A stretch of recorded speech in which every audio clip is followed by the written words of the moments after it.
মই এটা কথা আইমাতৃসকলক অনুভৱ কৰাৰ কাৰণে অনুৰোধ কৰিম। আজি আপোনালোকে চিন্তা কৰক, আমাৰ অসমত 5 লাখ ল'ৰা ছোৱালীয়ে মেট্ৰিক পৰীক্ষা দিয়ে। 20, 22, 23 তাৰিখে মেট্ৰিকৰ ৰিজাল্ট দিব। ৰিজাল্ট দিয়াৰ পিছত 1 লাখ কলেজত যায়, 2 লাখ ল'ৰা ছোৱালী কলেজত নাযায়। কিয় নাযায়? কলেজত নাম ভৰ্তি কৰিবৰ বাবে 15,000 টকা লাগে। অহা যোৱা কৰোঁতে মাহত 1-1.5 হাজাৰ টকা খৰচ হয়। কিতাপ কিনোতে 2-3 হাজাৰ টকা লাগে। আৰ্থিক অভাৱত আমি বহুতে কলেজত এডমিশ্যন নলওঁ। আমিও মেট্ৰিকত ভাল ৰিজাল্ট কৰিছিলোঁ। আমাৰ দেউতা মাই যদি আমাক কলেজত পঠিয়াব পাৰিলেহেঁতেন, বহুতে হয়তো আজি ডিগ্ৰী পঢ়িলেহেঁতেন বা আন শিক্ষা গ্ৰহণ কৰিব পাৰিলেহেঁতেন। চৰকাৰ আছে, চৰকাৰে চিন্তা কৰা নাছিল।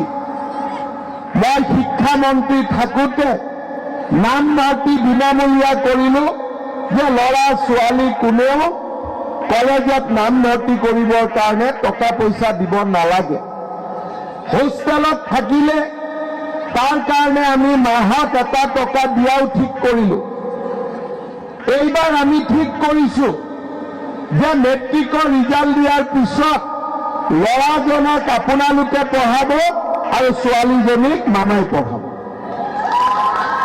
অৰ্থাৎ ছোৱালীজনীক পঢ়িবৰ বাবে বিনামূলীয়া এডমিশ্যনৰ লগতে আমি বছৰত, প্ৰত্যেক বছৰত তাই বেংক একাউণ্টত আমি 10,000 টকাকৈ সোমাই থাকিম, যেতিয়ালৈকে তাই পঢ়া শেষ নহয়। হায়াৰ ছেকেণ্ডেৰীৰ পৰা টকা দিয়া আৰম্ভ কৰিম। First year, second year, degree first year, second year, third year, আৰু ইউনিভাৰ্চিটিত যেতিয়া পঢ়িব তাইক আমি বছৰি 25,000 টকা কৰি তাই বেংক একাউণ্টত আনি দিম।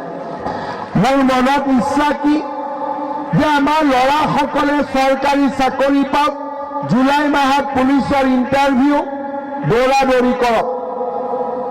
মেৰিটত চাকৰি, যিসকলে চাকৰি নাপাব চৰকাৰে 2 লাখ টকাকৈ লোন দিব, ব্যৱসায় কৰক।